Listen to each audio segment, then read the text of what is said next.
আসসালামু আলাইকুম দর্শক বন্ধুরা, আশা করি সবাই ভালো আছেন। কিন্তু আমি যে প্রসঙ্গে বর্তমান কথা বলতে যাচ্ছি অনেকেই থাম্বনেল দেখে বুঝে গেছেন। একটু নড়ে চড়ে বসেন, শুনেন।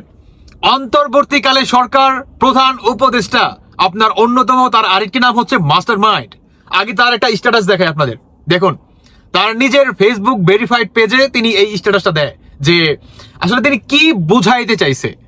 তিনি বুঝাইতে চাইছে যে 2 ঘন্টার ভিতরে আমাদের বাংলাদেশের যে আপনার মানচিত্র আছে সেটাকে আমরা আরো বড় করব, মানে ভারতকে আমরা দখল নিব। ভারতের কি দখল নেবে? আপনার বিশেষভাবে কলকাতা, 7 সিস্টার এবং বিহার সহ ইত্যাদি আরো কয়েকটা মনে করেন। তো আমার প্রশ্ন হচ্ছে, তিনি হচ্ছে সরকারের উপরও সরকার, মানে তার অবস্থানটাকে আমরা দেখি।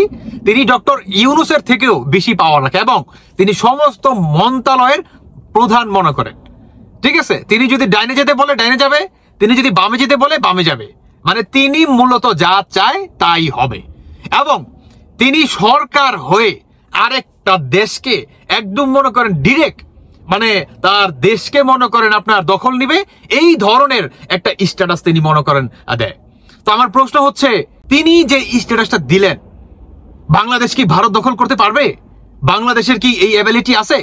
বা তার প্রশ্ন হচ্ছে যে বাংলাদেশের সেনাবাহিনী সীমান্ত গিয়ে মানে ভারতের ইয়ের সাথে যুদ্ধ শুরু করে দেব, বুঝতে পারছেন? মানে তার হচ্ছে এটা।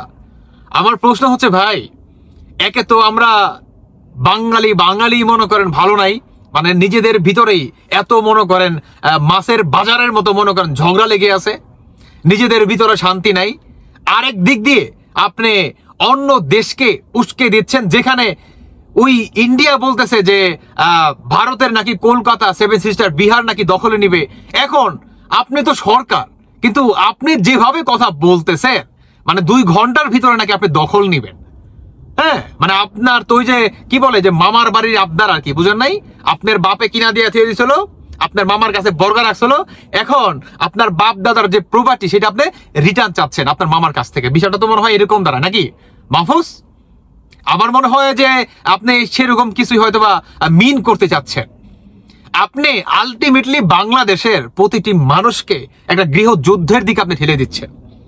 এখন ভারত যদি এটার পাল্টা একটা জবাব চায়, আপনি দিতে পারবেন? সেই উত্তর আপনার আছে? আমার প্রশ্ন আপনাদের কাছে। তিনি আলটিমেটলি দেশটাকে তালেবানের দিকেই মনে করেন নিয়ে যাচ্ছে স্টেপ বাই স্টেপ।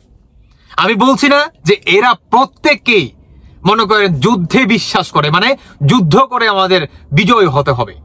কেন ভাই, কেন? বর্তমান কি সেই যুদ্ধের জন্য আমাদের বাংলাদেশে কি সেই সক্ষমতা রাখে? ডিফেন্সে কি সেই সক্ষমতা আছে? অস্ত্রের দিক দিয়ে সেই সক্ষমতা আছে? আরে সেগুলো বাদই দিলাম। আরে বর্তমান আপনারা যে বাঙালি হয়ে যে নিজেদের উপরে যে মব জাস্টিস চালাচ্ছেন, আপনি তো নিজেদের ভিতরে শান্তি মনে করেন ফিরে আনতে পারেন না, সাধারণ মানুষের ভিতরে আপনারা শান্তি ফিরে আনতে পারেন না। দেশটা বর্তমান আপনার গর্তের দিকে মনে করেন ঠেলে দিচ্ছেন, আর উপর দিয়ে আপনি অন্য একটা দেশকে উস্কে দিচ্ছেন। কেন বলেন, আমার প্রশ্ন। এতে করে কি হয়? বাংলাদেশে কখনো ভালো কিছু হবে? হ্যাঁ, ওই ইরানের মতো যদি মনে করেন আপনার আমেরিকা কিংবা অন্য অন্য দেশ যদি সম্পর্ক বাদ দিয়ে দেয়, তাহলে বাংলাদেশের মানুষ কি বাঁচবে? হ্যাঁ, খাবেন কোথায় থেকে? 18 কোটি মানুষের মুখে খাওয়ান দিতে পারবেন? আপনি খাবার তুলে দিতে পারবেন যখন যদি ব্যান করে দেয়? কারণ আপনি তো আরেকটা দেশকে ডিরেক্ট হুমকি দিয়ে দিলেন যে তোমার দেশকে আমি দখল করব, তাই নয় কি?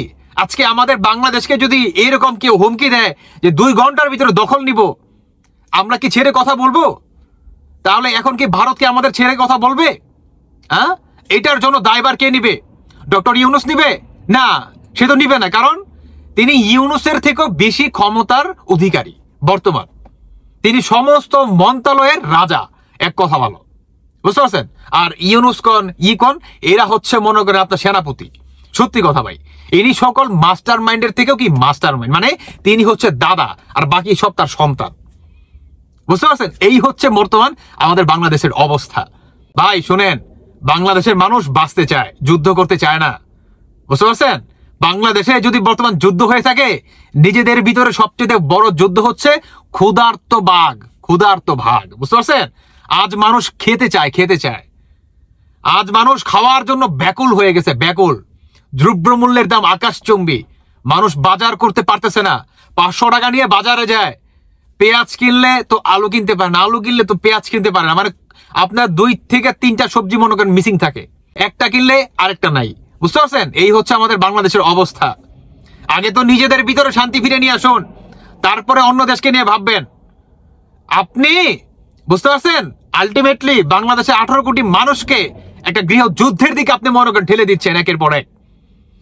আমার প্রশ্ন, এখন কেমনে আপনার ওই জামাত শিবির, জামায়াত ইসলাম বা আদার্স যে মানুষ আছে তারা কিভাবে মনে করেন চুপ করে আছে? আমার প্রশ্ন আপনার কাছে, আপনি কিভাবে হুমকি দিতে পারেন? আপনি কি গাঁজা টাজা খান নাকি? আমার প্রশ্ন আপনার কাছে, হ্যাঁ, আপনি কি গাঁজা টাজা খান? যে গাঁজা টাজা সেবন কইরা আইসা আপনি ঝুঁকের তালে একটা স্ট্যাটাস দিয়ে দিবেন যে ভারত আমরা দখল নিব 2 ঘন্টার ভিতরে, এবং আপনার সেই 2 ঘন্টা পরে আইসা আপনি আবার ডিলেটও করে দেন। আপনি ডিলেট করলেন কেন? ভয় পাইছেন? ভয় পাইছেন আপনি? এর জন্য কি আপনি ডিলেট করে দিছেন? আপনি বলেন, এর জন্য আপনি ডিলেট করে দিছেন? বাংলাদেশের মানুষকে শান্তি দেন। বুঝতে পারছেন? একে তো আপনারা বাংলাদেশটাকে একটা মাছের বাজার বানায় ফেলাইছেন, আর উপর দিয়ে আপনারা মনে করেন আরেকটা দেশকে মনে করেন হুমকি দিচ্ছেন বা উস্কে দিচ্ছেন। বাংলাদেশের প্রতিটি সাধারণ মানুষকে আপনারা মনে করেন এই কি বলে মানে যুদ্ধের মনে করেন এই সামনাসামনি মনে করেন করতেছেন। এটা কেন? বাংলাদেশের মানুষ শান্তি চায়। বুঝতে পারছেন? বাংলাদেশের মানুষের গলার কাটা হয়ে গেছেন আপনারা। আরে ভাই, আগে তো নিজেদের ভিতরে শান্তি নিয়ে আসুন, তারপরে আরেক দেশকে নিয়ে ভাববেন। হ্যাঁ, আর আপনার কত বড় স্পর্ধা যে আপনি আরেক দেশকে দখল করার জন্য হুমকি দেন। যদি দিয়েও থাকেন ভাই, চিপাই চাপাই প্ল্যান করেন, এগুলা কি ফ্লাশ করে? হ্যাঁ, মূর্খের মতো। এই কি আপনার মাস্টার মাইন্ড? এই হচ্ছে আপনার মাস্টার মাইন্ড? হ্যাঁ, যে আগে নিজের দেশকে কিভাবে শান্ত রাখা যায়, সংস্কার কাজ কিভাবে দ্রুত শেষ করা যায়, কিভাবে শান্তিপূর্ণভাবে নির্বাচনে আনা যায়, কিংবা দ্রব্যমূল্যের দাম কিভাবে নিয়ন্ত্রণ করা যায়, সাধারণ মানুষদের ভিতরে কিভাবে শান্তি ফিরিয়ে দেওয়া যায়, প্রতিটি শ্রেণীর মানুষ যাতে কর্ম করে সে খেতে পারে, চাঁদাবাজি কিভাবে বন্ধ করা যায়, টেন্ডারবাজি কিভাবে বন্ধ করা যায়, আপনারা এগুলোর দিকে খেয়াল রাখবেন না। আপনারা কি করতেছেন? মানে ওদিক দিয়ে চাঁদাবাজি করতেছেন, মানুষের দ্রব্যমূল্যের দাম কমাবেন না, আপনারা সিন্ডিকেট করে খাচ্ছেন, তারপর হচ্ছে আরেক দেশকে আপনারা হুমকি দিচ্ছেন, যেখানে আমাদের নিজেরই হচ্ছে পা ভাঙা। মানে আমরা যে বর্তমান সামনের দিকে এক কদম আগাবো, সেটা হচ্ছে আরেকজনের কাঁধে ভর দিয়ে, আর সেই আমরাই নাকি হুমকি দেই যে 2 ঘন্টার ভিতরে আরেক দেশকে আমরা দখল নিব। মানে কতটা লেভেলের আপনার এক্সপায়ার গাঁজা খেলে আমরা এই ধরনের মনে করেন একটা স্ট্যাটাস কিংবা সরকারের চেয়ারে বসে আমরা আরেক দেশকে হুমকি দিতে পারি? আপনার কল্পনা আছে? হ্যাঁ, আপনি কি লেভেলের গাঁজা সেবন করে মনে করেন এই ধরনের বক্তব্য রাখেন যে আমি আইলাম, যেমন আমার বাপে বৈশা রয়েছে, বাবা আমারে দাও না বাবা, আমার লাগবে এটা, হ্যাঁ আমাকে না দিলে হবে না, আমি তো বাবা নাই। ধরুন এখন বাবার বক্তব্য, বাবা আমার কাছে তো নাই, তোমার মামার কাছে আমি দিয়ে রাখছি, বাবা তুমি তোমার মামার কাছ থেকে নিয়ে নাও। হ্যাঁ, যেমন আপনি হচ্ছে ভাগিনা, আর আপনি আপনার মামার কাছে গিয়ে আপনি এই আবদারটা জানালেন যে মামা আমার এটা লাগবে, আমাকে এটা দিতে হবে মামা। হ্যাঁ, ফাইজলামি বাদ দেন। বুঝতে পারছেন? দেশের মানুষকে শান্তি দেন মিয়া। আপনারা দেশটাকে একটা গৃহযুদ্ধের দিকে মনে করেন ঠেলে নিয়ে যাচ্ছেন। এটার জন্য দায়ভার কে নিবে? ফাজলামি বাদ দেন। আপনাকে সাধারণ মানুষ এবং জনগণের সামনে এসে, সমস্ত মিডিয়ার সামনে এসে আপনাকে এটার জন্য ক্ষমা চেতে হবে। বুঝতে পারছেন? এটার জন্য আপনাকে ক্ষমা চেতে হবে মাস্ট। এটা ছাড়া আর কোনো উপায় নাই। যেরকম স্ট্যাটাস দিছেন, এরকম বাংলাদেশের প্রতিটি মিডিয়ার সামনে, জনগণের সামনে আপনাকে এটার জন্য সরি বলতে হবে যে আমি ভুল করছি।